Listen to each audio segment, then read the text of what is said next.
anti-gay, law in Russia. It was certificated like 5 years ago, but still, for example, my friend in Facebook did coming out.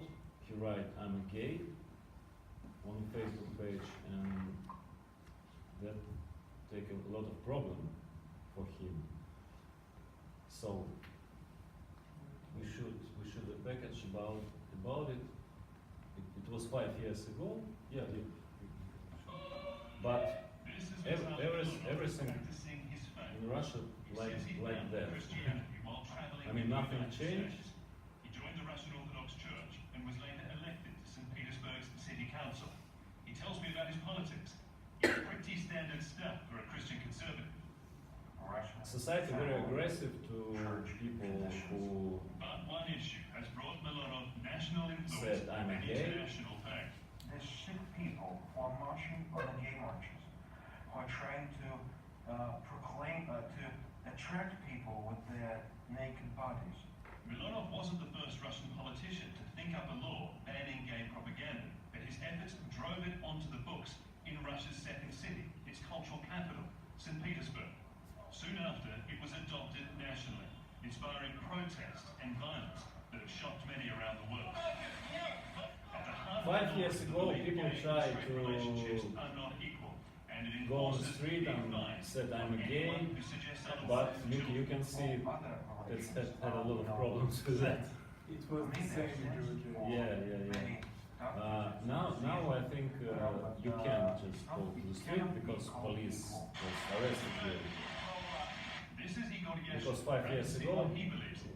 Yashin grew up and came out in the remote Russian region of Put Tatarstan. inside the law. He moved to Moscow and It's began the called often dangerous propaganda. work fighting for gay rights in Russia. He's got the scars to Homosexualism prove it. propaganda, and we can do He it. tells me about his broken jaw, broken nose, the results of multiple beatings.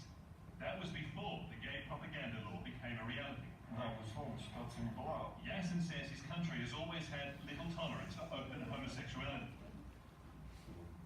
Yeah, just to put it in shorter words, that basically, me personally, before the law, I think we had a way less problems with LGBT, because it was not in a kind of spotlight, because people were just peacefully, like people who I knew, they were gay, they were kind of living peacefully. They didn't think of dreaming to have family or to have kids, but it's a bit different reality in our country. So obviously, it's not a step we are seeing in the coming future. And at that time, 5 years ago, I would say it was more or less like peaceful situation. But when this law came up, I think it raised homophobia just because of the fact that it was brought to the spotlight, and then everyone started suddenly speaking about LGBT, even though 1 year ago they didn't even care about it much. It's my personal impression, and I'm not saying very much about the whole, because also anything which we are sharing first of all from our local realities, and considering the size of our country, you should also understand that I cannot speak for example, Vladivostok, because I simply do not know exactly with my own experience the situation there. About the central region, I can say a bit, and the guys are sharing the situation in South region. So basically, LGBT is a very big issue, and there is a lot of hate speech because it is being promoted in a way. Homophobia is being promoted in a way that you saw this guy who is saying about family values and blah, blah, blah, blah, blah. And that is for me a very dangerous switch on how one minority whose rights are being violated, it is leading to actually other rights being violated. And people now do not see that this is a problem. Because now, like a lot of people said when there was this LGBT thing, it's not about me, it's not around me, so I don't really care, so okay. And then a couple of years later, what we had another law, because we started to have this family traditions movement, family, we should like believe in our values and stuff. And then we had a law when physical violence to women from a criminal offense turned to administrative offense if it's a first time crime. And that is like a very small thing, but for me these two are very much connected. That's how, like, you know, from one minority group you move a little bit, taking some more rights from other minority groups. And that is what is being happening now. Because now, yes, it is an administrative offense if you are doing it the first time. And only if you beat your wife again, then it might be a criminal offense. So it's a bit tricky. Yeah, it's one thing. Another one about hate speech, I would like to share one case, and I think it's pretty representative for the country, for people with disabilities, especially for people with mental disabilities or like difficulties in education. For us, it was a case in my city, in Nizhny Novgorod, and one very famous model, Natalia Vodyanova, who is internationally well-known top model, has a sister who has autism. And it was brought into spotlight just because she was a sister of a famous person, and she was refused to be served in a restaurant just because she has autism, and she was basically refused to be entered to the restaurant in one of the parks of the city. But as far as Natalia is working very much with NGOs and the protection of people with disabilities, it was brought in the spotlight, lots of processes. So of course the cafe was prosecuted just because it was a big case. But in reality, let's say protection of rights of people with disabilities, I would say mostly lays on the shoulders of different NGOs and activist groups. And for government, I would say the more we do is like, okay, infrastructure-wise, we are trying to do something, but these are very slow steps. And hate speech is happening in people because simply we do not have enough education about it. People are not very well educated, and many of them do not know how to address the issue, and unfortunately it's a very sad story.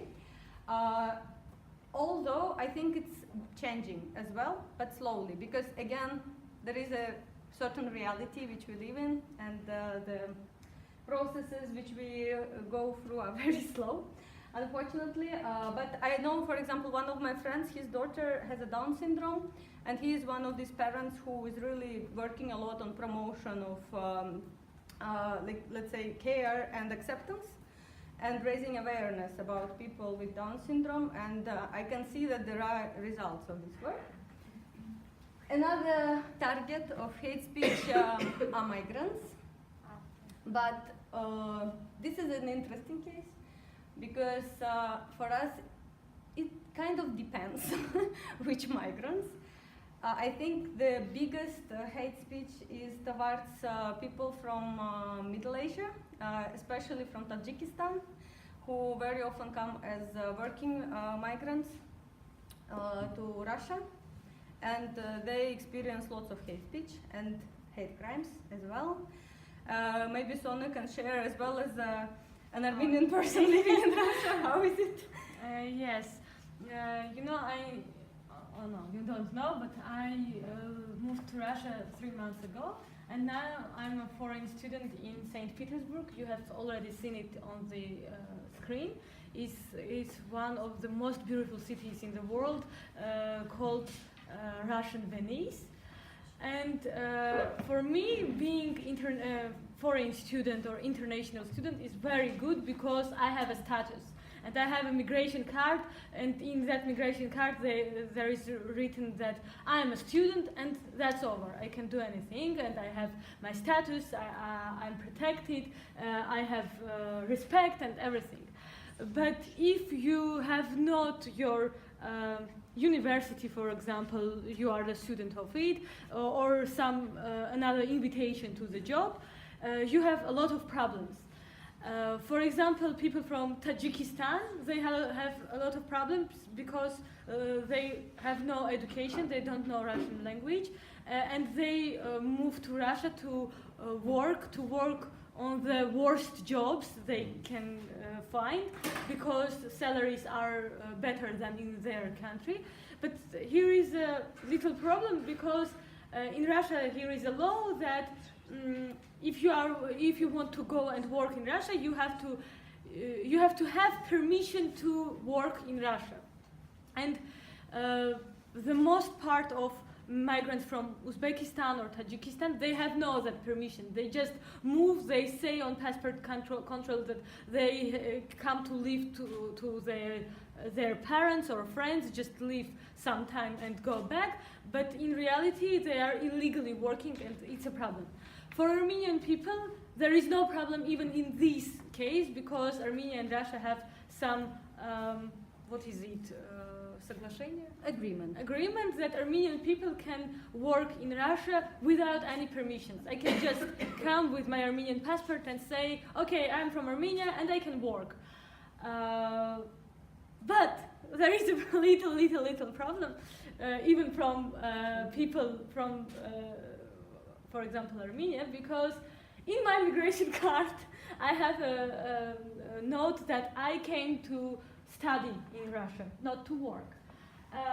And when if I want to work at some municipal position, I cannot, because at the I had to do it. I passed 5 interviews for work in one library, in State Library of Petersburg, and at the end they say, oh sorry, in your migration card they write that you're a student, go away.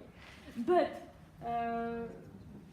in any other position, not municipal, I can work without any problems.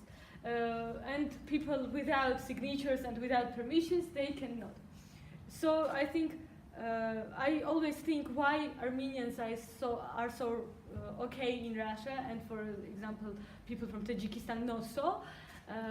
And I think it's because Armenians know Russian language better than people from from Asia.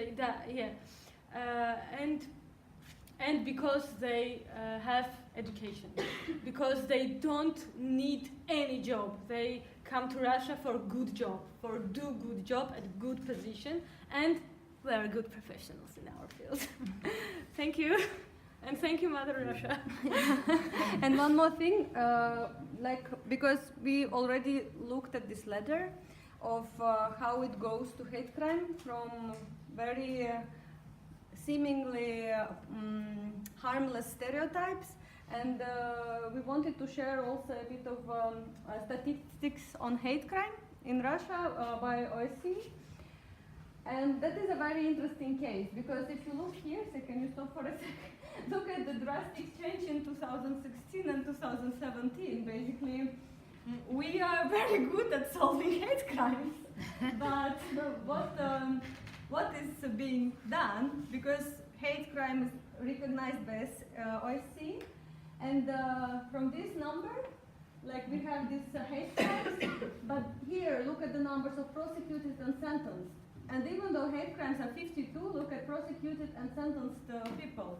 Here in the information, there is a comment, because basically they moved a lot of offenses from official term hate crime to so-called extremist crimes or kind of offenses. So you see, kind of, if you look at these kind of statistics, not so bad. But if you look at some more numbers, it's another one. And if you can scroll down a bit at the offenses. So basically, all 52 about racism and xenophobia. And if we scroll even more, because it's 52 here, they take incidents which are reported by other sources, because that one is official report by police. And these are the reported cases by other sources, which are already 243. And you can see the topics. Basically, racism and xenophobia is one, sexual orientation is almost the same, So you can see the level of homophobia. Bias against Christians and bias against Muslims. It's very understandable why, because we have different regions. And basically in Muslim regions, there would be more chance for having bias against Christians and vice versa. Anti-Semitism and some members of other religious beliefs. And actually, go a bit more, here there are different really types of incidents, and in every type of show info, there are certain cases which have been registered, which we would not go to, but if you are interested in learning some stuff about hate crimes in Russia, they are all described according to both official statistics and other sources. But as far as I was studying it, most of them, as mentioned above, there are certain cases against, it's either xenophobia or homophobia-based crimes. And some of them are pretty severe, unfortunately. So, yeah. Can you post the website on our Facebook? This link is in our Facebook group. I have already posted it. It's a official report. Yeah. So, kind of, like this it works. So, yeah. Thank you. Questions? I have one question.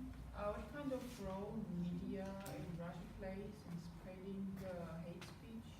Media.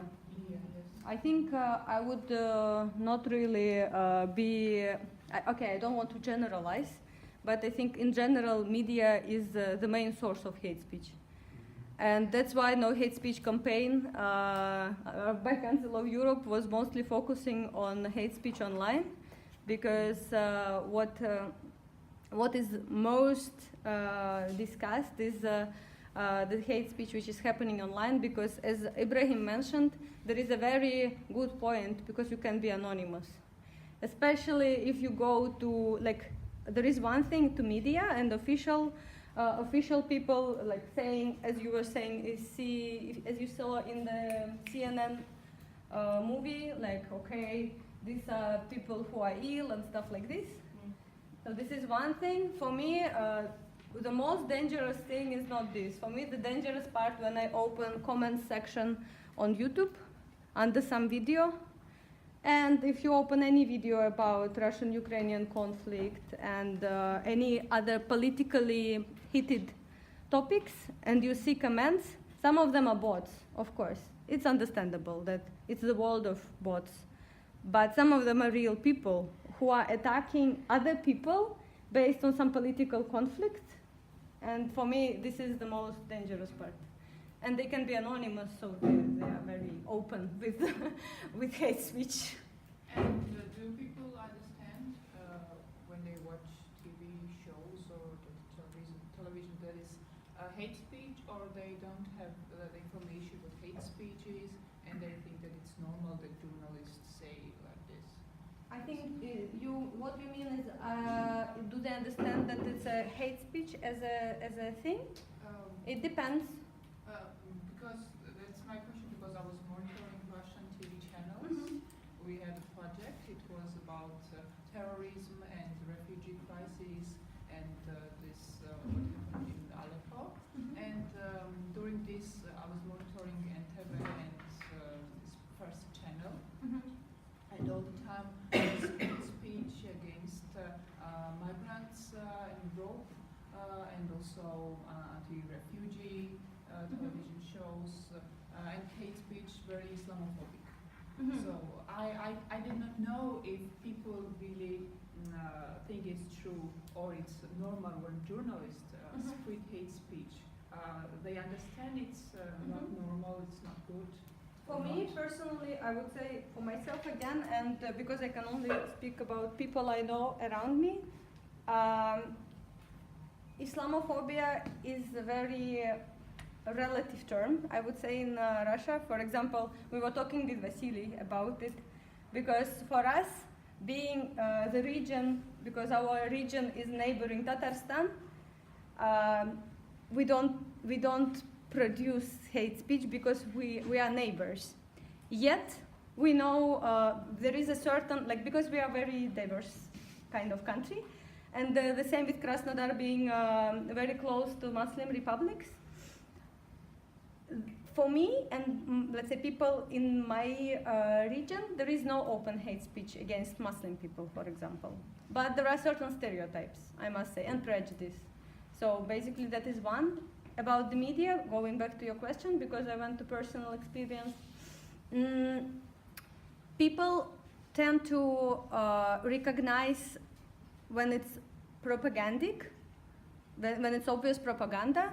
But for me, I would also, with a lot of media, I would actually have a big discussion on what is hate speech and what is freedom of speech. And that is another thing, because in Russia there is a not very clear differentiation between where the hate speech starts and where the freedom of speech ends. And I think... Of what we know. Sorry? Operations. So I mean this description, what we know.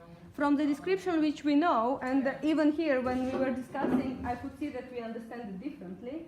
I would say that no, not many people recognize it as hate speech. No. Especially elderly people.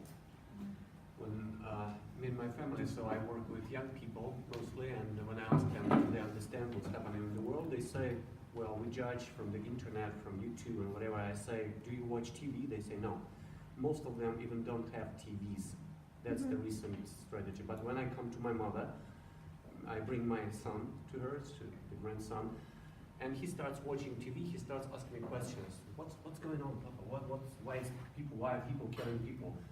And as you say, yes, NTV and the first channel and second channel, they're showing some horrible things. And I say, Mother, why are you watching this? She said, wow, it's interesting.